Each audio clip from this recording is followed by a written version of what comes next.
Hi, welcome to the Manasplained podcast. I'm Connor, and I like building Magic the Gathering decks, specifically in Commander.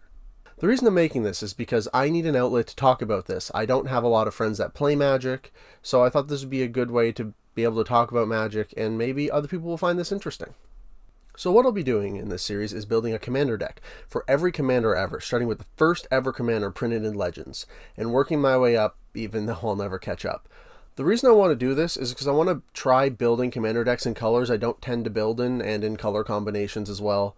And also just Commanders that have abilities that I just wouldn't think to build around or I don't find interesting, because I think this will really test my deck building skills, and I'm definitely going to learn a lot along the way. When I build a deck, I like to follow a template. That way the deck has a good level of consistency between removal, ramp, and card draw, as well as hitting your land drops. That way the deck feels good to play and good to play against. The precons that Wizards of the Coast puts out, I consider to be a 5 or a 6 power level, so I like to build my decks around a 7 or an 8. I know everyone says their deck is a 7, but I try to hit that sweet spot that's either a little bit more powerful than the precons, or even a little bit more powerful than that. And so yeah, that's why I follow this template. When I build my decks, I like to have around 10 to 15 draw, ramp, and removal. That's so that the deck is consistent and fun to play, as well as 36 to 40 lands. I find lower than 36, and you can tend to miss land drops a lot more often. And if you go above 40, you can flood a little bit, which both of those are feel bad moments. And then 1 to 3 board wipes. I find more than 3 is a bit excessive, and sometimes people can get annoyed if you board wipe that often. And I think you need at least 1 in every deck. Depending on what the deck does, you can put in a board wipe that fits around what you're trying to do. But a board wipe is really sometimes the only solution during a game to either clean the board out so that you can catch back up, or destroy everything so that you can go in for the win. So yeah, I won't put in more than 3, but I definitely will put in at least 1. Whenever I build my decks, I like to build around the commander and have a theme around the commander.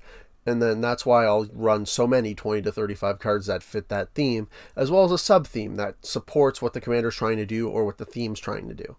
I'll also run 1 to 5 protection spells, because since I build my decks around the commander, I want to have the commander out, not having to keep recasting them. And so that'll help keep them out longer so I can accrue more value and make the decks more consistent. As well as I like to run synergy cards. Not all commanders have good synergy cards, or really any synergy cards, while others have tons of synergy cards. So really the amount you put in depends on which commander you're building around and the colors you're building in, as well as tutors. I usually don't run tutors, because while I like my decks to be consistent, I still like the randomness of drawing cards. Tutors I find make decks really samey, because when I play with tutors, I usually just tutor up the same cards every time.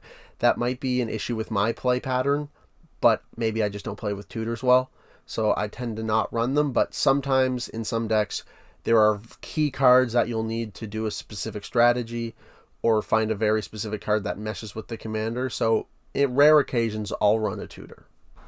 So thanks for listening, and get building, splainers. Alright, that is so